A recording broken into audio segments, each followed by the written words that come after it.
Hello PSC വ്ളോഗ്സിൻ്റെ പുതിയൊരു വീഡിയോയിലേക്ക് എല്ലാവർക്കും വെൽക്കം. ഇന്നൊരു ആഫ്റ്റർനൂൺ സ്റ്റഡി വ്ളോഗാണ് കേട്ടോ. എന്നും ഞാൻ മോർണിംഗ് സ്റ്റഡി വ്ളോഗല്ലേ ഇടുന്നത്, ഏർലി മോർണിംഗ് എണീക്കുന്നതിൻ്റെ. അപ്പോൾ ഇന്ന് ആഫ്റ്റർനൂണിന് ശേഷമുള്ള സ്റ്റഡീസൊക്കെ എങ്ങനെയാണെന്നുള്ളത് നോക്കാം. വളരെ കുറവാണ് എനിക്ക് വൈകുന്നേരം ടൈം കിട്ടുക. അപ്പോൾ ഞാൻ എന്നാലും എങ്ങനെയാണ് എൻ്റെ ടൈമൊക്കെ മാനേജ് ചെയ്ത് പഠിക്കുന്നതെന്ന് കാണിക്കാം. അപ്പോൾ ഉച്ചയ്ക്ക് ഫുഡ് കഴിച്ച് കഴിഞ്ഞിട്ടുള്ള കാര്യങ്ങളാണ് കാണിക്കുന്നത്. നല്ല മഴയാട്ടോ ഇവിടെ, ഇന്നലെയും ഇന്നൊക്കെ ആയിട്ട് നല്ല മഴയാണ്.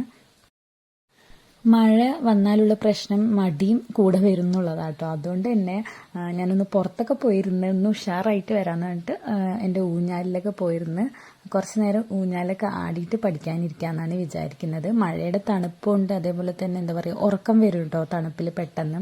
അതാണ് ഒരു പ്രശ്നം. അപ്പോൾ കുറച്ച് നേരം പുറത്തൊക്കെ പോയി ഒന്ന് മൈൻഡൊക്കെ റിലാക്സ് ചെയ്തിട്ട് പഠിക്കാൻ വന്നിരിക്കാമെന്ന് വിചാരിച്ച്, എന്നിട്ട് ഉള്ളിൽ വന്നിട്ട് ജനലൊക്കെ തുറന്നിട്ട് പഠിക്കാനിരിക്കാമെന്ന് വിചാരിച്ച്. ഇത് ഞാൻ ഓൾഡ് SCERT എൻ്റെ കയ്യിലൊരു ബുക്ക് ഉണ്ടായിരുന്നതാണ്. ഇതാകുമ്പോൾ പെട്ടെന്ന് വായിച്ച് തീരും കേട്ടോ. ഇതിൽ 1 വേർഡ് പോലെയാണ് കൊടുത്തിരിക്കുന്നത്. ഇതല്ലാതെ ലക്ഷ്യയുടെ ഉണ്ട് എൻ്റെ കയ്യിൽ, പക്ഷെ അത് കുറച്ചുകൂടി ഡീറ്റെയിൽ ആയതുകൊണ്ട് തന്നെ ഇപ്പോൾ റിവിഷൻ ചെയ്യാൻ പറ്റുന്ന ഒരു തരത്തിലുള്ളതല്ല. അതുകൊണ്ട് തന്നെ ഞാൻ റിവിഷൻ ചെയ്യാൻ പറ്റുന്ന ഒരു രീതിയിലുള്ള ഈ ഒരു ബുക്കാണ് എടുത്തിട്ട് പഠിക്കുന്നത് കേട്ടോ. ഓൾഡ് SCERTയിലെ കുറച്ച് ചാപ്റ്റേഴ്സും സുജേഷ് സാർ പറഞ്ഞിട്ടുണ്ടായിരുന്നു ബ്ലൂ പ്രിന്റിൽ എൻട്രി ആപ്പിൽ. അപ്പോൾ അതാണ് ഞാനിപ്പോൾ ഫോളോ ചെയ്തുകൊണ്ടിരിക്കുന്നത് 10th പ്രിലിംസിന് വേണ്ടിയിട്ട് കേട്ടോ. അപ്പോൾ ഞാനിപ്പോൾ സോഷ്യൽ സയൻസിൻ്റെ എല്ലാം കംപ്ലീറ്റ് ആക്കി അതിൽ പറഞ്ഞിട്ടുള്ള ചാപ്റ്റേഴ്സ്. ഇനി എനിക്ക് സയൻസ് ആണുള്ളത്, അപ്പോൾ അതുകൂടി ഇനി കംപ്ലീറ്റ് ആക്കാണ്ട് കേട്ടോ സയൻസിൻ്റെ എല്ലാം. അപ്പോൾ ആദ്യം ബയോളജി സയൻസ് തീർത്തിട്ട് പിന്നെ ഫിസിക്സ് കെമിസ്ട്രി അതിലേക്ക് വരാമെന്ന് പറഞ്ഞിട്ടാണ്. പിന്നെ ഇതിനോടൊപ്പം തന്നെ പ്രീവിയസ് ഇയർ ക്വസ്റ്റ്യൻസും ഒക്കെ നോക്കിയിട്ടുണ്ട് കേട്ടോ. ഇന്നെന്ന് പറഞ്ഞു കഴിഞ്ഞാൽ നമ്മളെ ടൈം ടേബിൾ അനുസരിച്ചിട്ടല്ല ഞാൻ പഠിച്ചിരിക്കുന്നത്. ഇന്ന് എനിക്ക് ഇഷ്ടപ്പെട്ടതുപോലെ തോന്നിയ പോലെയൊക്കെയാണ് പഠിച്ചിരിക്കുന്നത്. ഇഷ്ടമുള്ള സബ്ജക്റ്റുകൾ അങ്ങനെയൊക്കെയാണ് കേട്ടോ പഠിച്ചിരിക്കുന്നത്, അല്ലാണ്ട് ആ ഒരു ഓർഡറിലല്ല. പക്ഷെ ഒരു 8+ hours പഠിച്ചിട്ടുണ്ട് ടോട്ടലായിട്ട്. അങ്ങനെ കുറച്ചു നേരം അവിടെ ഇരുന്ന് പഠിച്ചപ്പോൾ എനിക്ക് ബോറടിച്ചു. അപ്പോൾ ഞാൻ റൂമിൽ വന്നിട്ടാണ്. റൂമിൽ നേരത്തെ ഞാൻ രാവിലെ പഠിച്ചിട്ട് ഇട്ടുണ്ടായിരുന്ന കറണ്ട് അഫെയറിൻ്റെ നോട്ട്ബുക്കും അതുപോലെ തൊഴിൽ വാർത്തയൊക്കെ ഉണ്ടായിരുന്നു. അപ്പോൾ ഈ തൊഴിൽ വാർത്തയിൽ ഞാനിപ്പോൾ ഇതൊക്കെ അടയാളപ്പെടുത്തി വെച്ചിട്ടുണ്ട്. എന്തിനാണെന്നറിയോ, ഫ്രണ്ട്സിനെ കോൾ ചെയ്തിട്ട് അങ്ങോട്ടും ഇങ്ങോട്ടൊക്കെ ക്വസ്റ്റ്യൻ ചോദിക്കും ഞങ്ങൾ. അപ്പം നല്ല ബോറടിക്കാതെ നമുക്ക് പഠിക്കാം അങ്ങനെ. അപ്പോൾ അവർ വിളിക്കാമെന്ന് പറഞ്ഞിട്ടുണ്ട് ഉച്ചയ്ക്ക് ഒരു 3 മണിയാകുമ്പോൾ. അപ്പോൾ ആ സമയത്ത് ചോദിക്കാൻ വേണ്ടിയിട്ടൊക്കെ ഞാൻ നേരത്തെ തന്നെ എല്ലാം പെട്ടെന്ന് ഉത്തരമൊക്കെ അടയാളപ്പെടുത്തി വെച്ചതാട്ടോ. ഇല്ലെങ്കിൽ വെറുതെ മറിച്ച് നോക്കണ്ടേ. അങ്ങനെ അത് കുറച്ച് നേരം പഠിച്ച് അങ്ങനെ ഫ്രണ്ട്സിനെയൊക്കെ വിളിച്ച് കഴിഞ്ഞ് ഞാനൊരു ചെറിയ ഉറക്കമൊക്കെ ഉറങ്ങിയിട്ടോ. എന്നിട്ട് 4 മണിക്ക് എണീച്ച് വന്ന്, അപ്പോൾ നല്ല മഴയാണ് കേട്ടോ വീണ്ടും.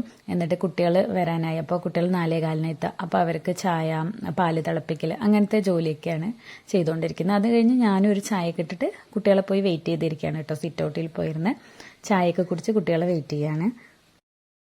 അവർ വന്നു കഴിഞ്ഞാൽ പിന്നെ ഒരേ തിരക്കായിരിക്കും കേട്ടോ. അവർക്ക് ഓരോന്ന് കഴിക്കാൻ കൊടുക്കല്, അതേപോലെ പാത്രങ്ങളൊക്കെ കഴുകാനുണ്ടാവും, ടിഫിൻ ബോക്സും അതേപോലെ ചായ വെച്ച പാത്രങ്ങളൊക്കെ കഴുകാനുണ്ടാവും. അപ്പോൾ അതെല്ലാം ചെയ്ത് വെച്ചിട്ടാണ് പിന്നെ പഠിക്കാനിരിക്കുള്ളൂ. പക്ഷെ ഇന്ന് എനിക്ക് നമ്മൾ ടൈം ടേബിൾ 5 മണിക്ക് പഠിക്കാനിരിക്കുന്നുണ്ട്. പക്ഷെ ഇന്ന് എനിക്കതിന് പറ്റില്ല. കാരണം ഇന്ന് ചപ്പാത്തി ഉണ്ടാക്കണം കേട്ടോ. എന്നൊന്നും ഉണ്ടാക്കില്ല. ഇന്ന് രാവിലെ പുട്ടും കടലക്കറിയായിരുന്നു. അതുകൊണ്ട് തന്നെ കടലക്കറി ബാലൻസ് ഉണ്ട്. അപ്പോൾ രാത്രി ചപ്പാത്തി ചുട്ട് കഴിഞ്ഞാൽ എല്ലാവർക്കും അത് മതി. അങ്ങനെ വേഗം ചപ്പാത്തി എല്ലാം ചുട്ടിട്ട് ഒരു അരമണിക്കൂർ തന്നെ എടുത്തുള്ളൂ. അതിനുശേഷം പിന്നെ ഞാനൊരു 5:30ക്കാണ് പഠിക്കാൻ വന്നിരിക്കുന്നത്. ഞാൻ പറഞ്ഞില്ലേ സയൻസ് കൂടി പഠിക്കാനെന്നുണ്ട്. അപ്പോൾ ആ സയൻസിൻ്റെ ചാപ്റ്റേഴ്സ് ഞാൻ എഴുതി വെച്ചിട്ടുണ്ട്. അതിൽ ഒരൊറ്റ ചാപ്റ്ററേ ഞാൻ നോക്കിയിട്ടുള്ളൂ രാവിലെ. അപ്പോൾ ബാക്കിയുള്ളത് എന്നെക്കൊണ്ട് പറ്റുന്നത് പോലെ നോക്കാമെന്ന് പറഞ്ഞിട്ടിരിക്കുക കേട്ടോ. അതിൻ്റെ ഇടയിൽ കുട്ടികളെയും കൂടി പഠിപ്പിക്കാനിരുത്തിയിട്ടുണ്ട്. കുട്ടികളെ അല്ലാട്ടോ, മോനും മദ്രസയിൽ പോയിരിക്കുകയാണ്. അപ്പോൾ ഇവളുടെ കഴിഞ്ഞ് കഴിഞ്ഞാൽ പിന്നെ അവൻ വന്നു കഴിഞ്ഞാൽ അവനെയും പഠിപ്പിക്കേണ്ടി വരും. അങ്ങനെ ഒരു 8 മണി വരെ എനിക്ക് പഠിപ്പിക്കണ തിരക്കായിരിക്കും കേട്ടോ. അത് കഴിഞ്ഞിട്ട് പിന്നെ ഫുഡ് കൊടുക്കൽ അങ്ങനത്തെ തിരക്കുകൾ. അപ്പോൾ ഇവരുടെ പഠിത്തമൊക്കെ കഴിഞ്ഞ് ഫുഡ് കൊടുക്കാൻ വേണ്ടിയിട്ട് അടുക്കളയിലേക്ക് പോവാണ്. പിന്നെ അവിടെ എനിക്ക് ചെറിയ പണികളുണ്ട് കേട്ടോ. കാരണം മോള് ചപ്പാത്തി കഴിക്കില്ല. അപ്പോൾ അവൾക്ക് ഉച്ചക്കലത്തെ ചോറുണ്ട്, അത് തിളപ്പിച്ചെടുക്കണം. പിന്നെ തിരിച്ചു വന്നു, ഒരു ലഡ്ഡുവൊക്കെ കഴിച്ചു. പിന്നെ എല്ലാവരും ഫുഡൊക്കെ കഴിച്ച് കഴിഞ്ഞിട്ടുള്ളതാണ് ഇനി നിങ്ങൾ കാണുന്നത്. അതിന് ശേഷം ഞാൻ പഠിക്കാനിരിക്കുക. അപ്പോൾ ഫുഡൊക്കെ കഴിച്ച് കഴിഞ്ഞിട്ട് ഞാൻ ബ്രഷ് ചെയ്യാറുണ്ട് എന്നും. അപ്പോൾ അതുപോലെ ബ്രഷൊക്കെ ചെയ്ത് കഴിഞ്ഞ ശേഷം പഠിക്കാനിരിക്കുകയാണ്. ഇന്ന് പഠിക്കുന്നത്, അതായത് രാത്രി പഠിക്കാൻ പോകുന്നത് ഒരു 9 മണിയാണ് കേട്ടോ സമയം.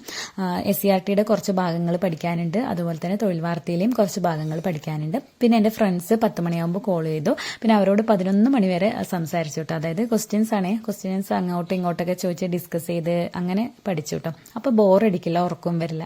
പക്ഷെ ഒരു 11 മണി വരെയൊക്കെ എന്നെ കൊണ്ട് നിൽക്കാൻ പറ്റുള്ളൂ, അതിൽ കൂടുതൽ പറ്റില്ല കേട്ടോ. അത് കഴിഞ്ഞപ്പോൾ ഞാൻ കിടന്നുറങ്ങി. പിറ്റേ ദിവസം രാവിലെ നമുക്ക് 4 മണിക്ക് എണീക്കേണ്ടതല്ലേ. അപ്പോൾ അങ്ങനെ. അപ്പോൾ ഇത്രയേ ഉള്ളൂ ഇന്നത്തെ ഒരു ആഫ്റ്റർനൂൺ വ്ളോഗ്. ഇഷ്ടമായിട്ടുണ്ടെങ്കിൽ ചാനൽ സബ്സ്ക്രൈബ് ചെയ്യാനും അതേപോലെ തന്നെ ഫ്രണ്ട്സിനൊക്കെ ഷെയർ ചെയ്യാനും മറക്കരുത് കേട്ടോ. വീണ്ടും അടുത്ത വീഡിയോയിൽ കാണാം. ബൈ.